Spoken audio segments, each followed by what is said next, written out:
Assalamualaikum warahmatullahi wabarakatuh. Hai teman-teman, perkenalkan nama saya Novi Jidanti, Prodi PAI TAI Nusantara Kota Banda Aceh. Baik, kali ini saya akan membuat video mata kuliah usul fikih yang akan dibimbing oleh Pak Muslim SPDI MA. Baik teman-teman, kali ini saya akan menjelaskan bagaimana penjelasan ihtisan dan bagaimana pendapat beberapa ulama yang empat. Baik, simak video selanjutnya. Baik, penelitian ihtisan. Ihtisan adalah metode penetapan hukum dalam Islam yang digunakan untuk memilih suatu hukum yang dianggap lebih sesuai atau bermanfaat, meskipun berbeda dari ketentuan umum yang berlaku. Ihtisan berasal dari kata hasan, yang berarti baik atau lebih baik. Dalam penerapan ihtisan digunakan untuk mencapai keadilan atau kemaslahatan yang lebih besar, atau dengan cara mengesampingkan ketentuan umum dalam kondisi tertentu. Baik, berikut penjelasan ihtisan menurut 4 mazhab beserta contohnya. Yang pertama, mazhab Imam Hanafi.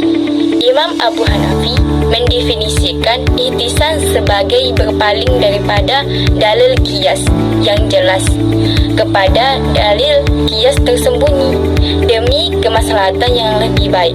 Seperti contoh dalam hukum jual beli. Misalnya, dalam qiyas seharusnya seseorang tidak boleh menjual barang yang belum dimilikinya.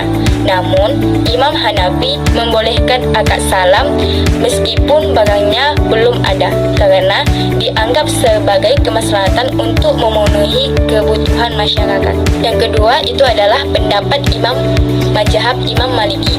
Mazhab Imam Maliki menggunakan ihtisan sebagai dasar untuk memberikan kelonggaran hukum dalam situasi tertentu yang akan mengakibatkan kesulitan bagi umat jika berpegang pada hukum yang umum. Contohnya, dalam masalah persaksian, dalam kasus pernikahan atau waris. Imam Maliki menganggap cukup adanya satu orang saksi yang dapat dipercaya, sementara dalam kondisi normal dibutuhkan 2 saksi. Hal ini dilakukan untuk menghindari kesulitan dalam pembuktian jika saksi sulit ditemukan. Baik, yang ketiga itu adalah pendapat mazhab Imam Syafi'i. Imam Syafi'i pada dasarnya kurang menerima konsep ihtisan. Beliau lebih mengutamakan qiyas dan naqs, serta tidak mengutamakan ihtisan sebagai metode penetapan hukum. Menurut beliau, ihtisan dapat membuka peluang subjektivitas yang dapat mengurangi kejelasan hukum. Namun, dalam beberapa hukum tertentu, ulama Syafi'i kadang mengambil keputusan yang mirip dengan prinsip ihtisan, tapi menyebutnya bukan ihtisan, akan tetapi sebagai istidlal, menarik kesimpulan berdasarkan dalil lain yang lebih jelas. Baik, yang keempat itu adalah pendapat mazhab Imam Hambali. Imam Hambali menerima ihtisan dalam keadaan tertentu, khususnya jika keadaan yang dihadapi membutuhkan solusi yang lebih ringan dan dapat menghindari kesulitannya. Contohnya, dalam masalah perwalian anak yatim.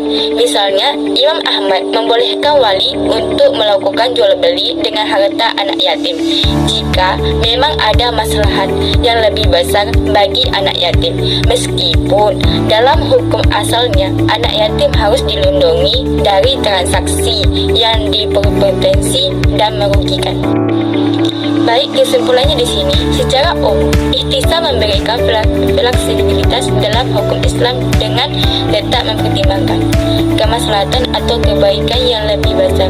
Namun, penggunaannya harus dilakukan secara hati-hati agar tidak menyimpang dari prinsip-prinsip dasar syariat. Baik teman-teman, sekian dari penjelasan saya. Kalau ada kata-kata atau penjelasan kurang maksimal, saya mohon maaf. Wabillahi taufiq wal hidayah wa ridha wal inayah. Assalamualaikum warahmatullahi wabarakatuh.